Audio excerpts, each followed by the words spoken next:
All right, folks. So apparently a few months ago, there was a person, I guess her name goes by the name of Beth, who runs I guess a relatively large YouTube channel, about 300,000 followers. It's like a 50 plus kind of health and beauty podcast. And she ended up having a stroke. And now she was apparently had been doing a carnivore diet for, I think, a year or so, maybe 2 years at the time of her stroke.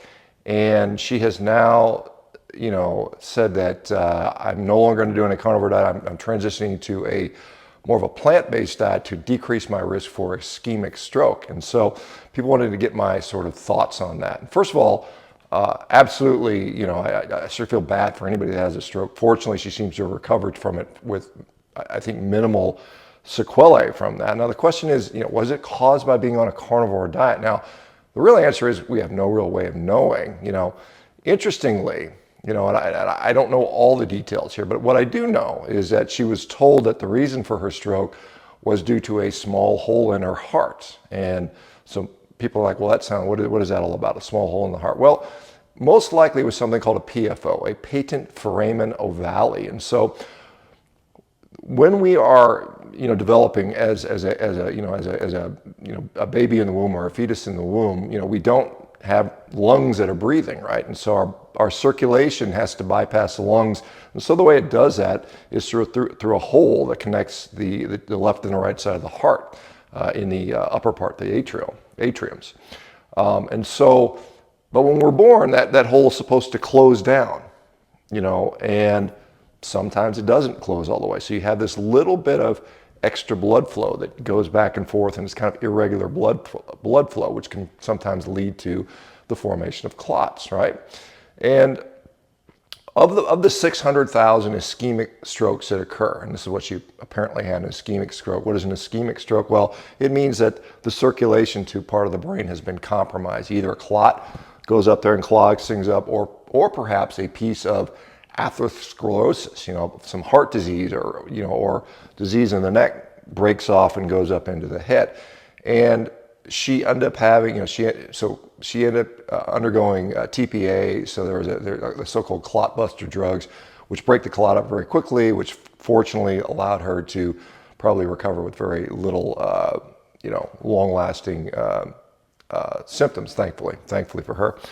But the issue of those 600,000 ischemic strokes that occur every year, about a third of them are so-called cryptogenic, meaning they don't seem to be coming from atherosclerotic plaque. There's something else, things like these PFOs, these patent foramen ovales and things like that. So, the fact that the doctor told her that it was probably from that probably means they assessed her for, clogged arteries from atherosclerotic disease. Maybe they did a carotid Doppler ultrasound. Again, I don't know all the details of her story, but it sounds like they might have ruled out those things and said it wasn't from atherosclerosis, it was from a clot. And where did that clot come from? Likely secondary to the PFO. I know some people have mentioned that she was vaccinated due to the COVID vaccine. Perhaps that had something to do with it. There's no way for anyone to know, for me to know for sure. But I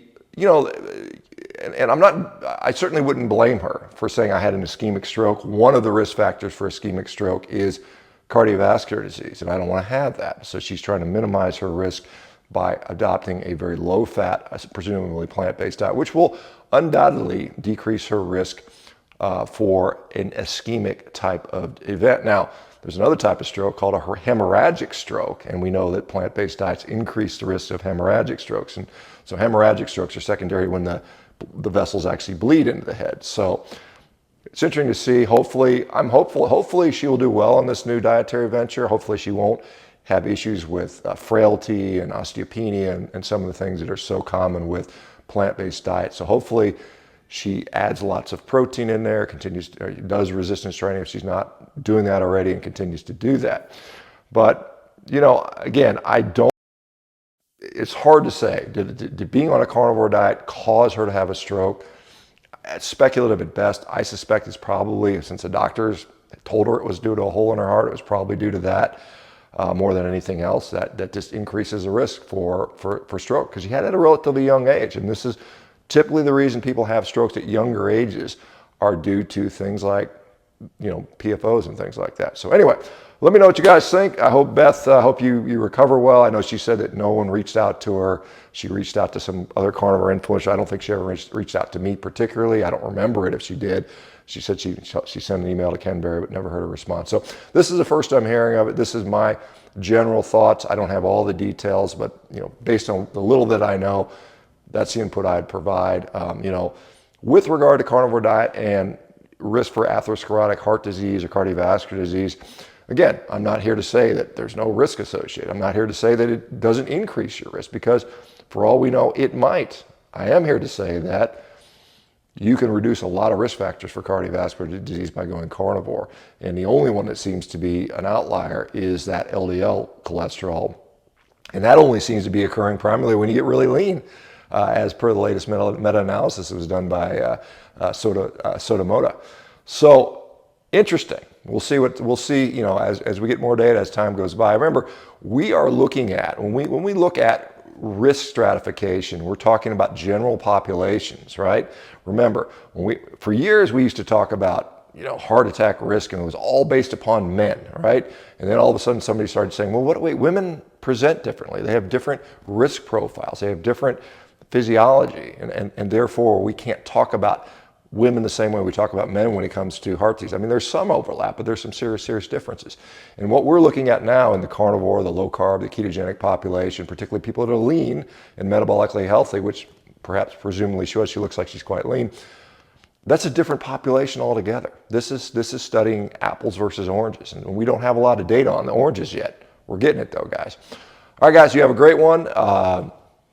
Day 20, World Carnivore Month. Hope everybody's doing well. We'll talk to you soon. Bye-bye.